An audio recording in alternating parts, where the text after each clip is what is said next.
Okay, so excuse any interruptions in this video in the interface, because in parallel we have artificial intelligence programming the system live. So if it breaks and refreshes, that's what's happening. Now, I want to impress upon you in this video just how flexible and powerful the system that we're building are. Okay, so now the AI is programming it. So let's take a look at these completely AI generated screens that map to data that's extracted with AI. These are this has been programmed so the AI can directly generate screens like this from just a prompt saying that you want a retro vibe. So chapter cards like this, and even stuff like the retro title screen. Look at this. So the AI programs, you know, just this cursor even blinking. The AI just puts that in there. It understands it. Just with a simple prompt, give me some way of showing text in an interesting way, essentially with a retro vibe. So this system is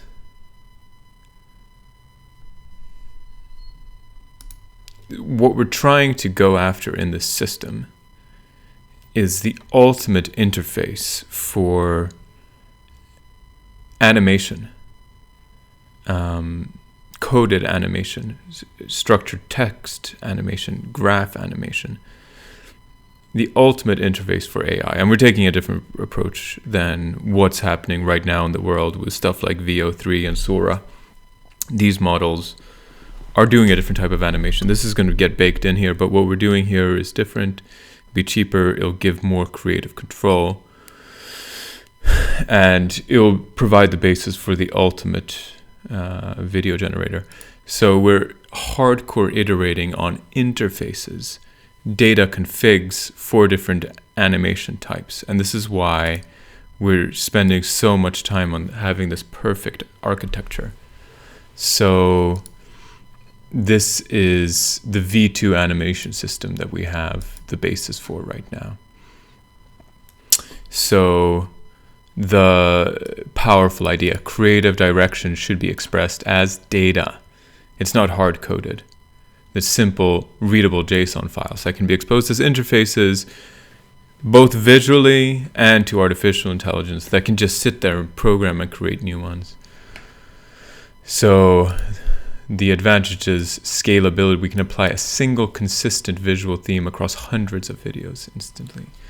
We can create entirely new looks without touching the code. Creative designers can define and experiment with layouts and styles in parallel. So this V2 system is built like this. The system first analyzes the transcript to understand its structure and content. It then creates a list of cues, which are events on a timeline. So structural cues are the major beats of the video, like chaptery boundaries and stuff, and semantic cues mark interesting content within the video. And then there's an orchestration system that looks at three main configuration files to decide how to render those cues. There's the design imperative, that is the style guide. There's the project screen, which is the stage layout. I would probably rename it the stage layout. And cue ontology, which has our animation dictionary, which has our mapping between the semantics of what's happening in the system and what animation to render. So we have this toolkit here. The design imperative. So this is defined by the following fields. This design imperative is the master recipe for a video's look and feel. Defines the color palettes, fonts, and most importantly, which project screen to use. Now, we're in the process of iterating upon this and identifying exactly the directions to take with the V2 before we hone in and stabilize the exact architecture that we'll be moving forward with. And then it says basically, yeah, we should have style palette.json and we should have the design imperative.json. So the design imperative is about orchestration and animation logic. And the style palette.json is about colors, fonts, border styles, and shadows and stuff like this. So a design imperative has these fields: ID, name, the animation schema version. So we're in V2 right now, and which project screen layout to use. So instructor desk. So this is a different config file now, the project screen, the layout screen. The brandable properties.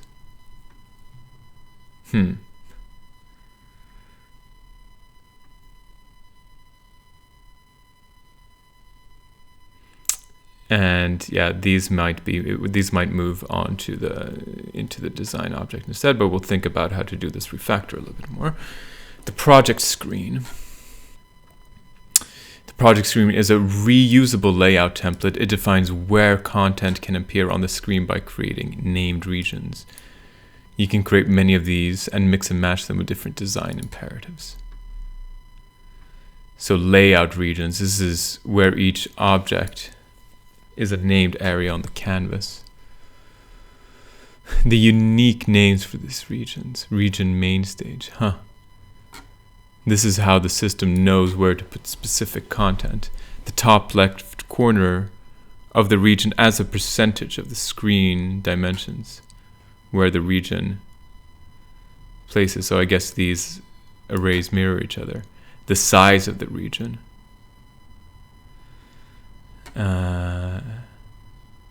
As a percentage of the screen dimensions, yeah. The slots, the number of animation components that can be displayed at the same time in this region. 1 or 2, why not 3? I think,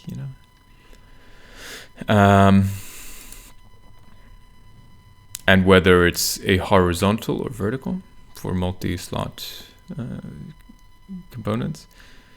The default view mode. The view mode, for example, a project screen for a title card might set this to animate only to hide. Yeah. I'm not so sure about this one. Okay, so now there's this notion of the queue ontology.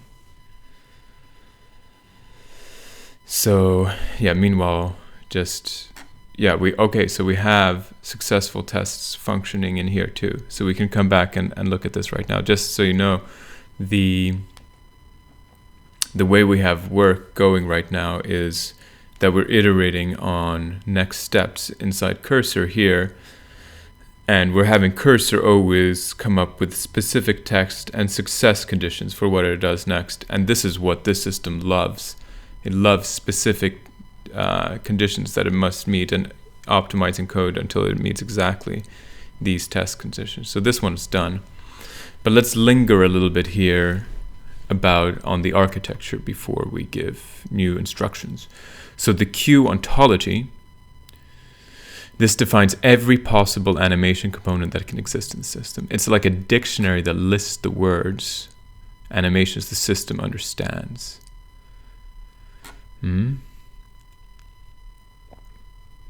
So the name of the component, what it does, and its parameters.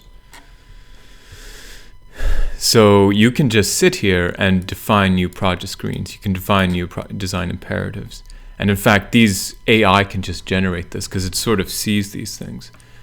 And yeah, so now, since we're in this ideation phase, the AI here has specific ideas for the evolution of the system. So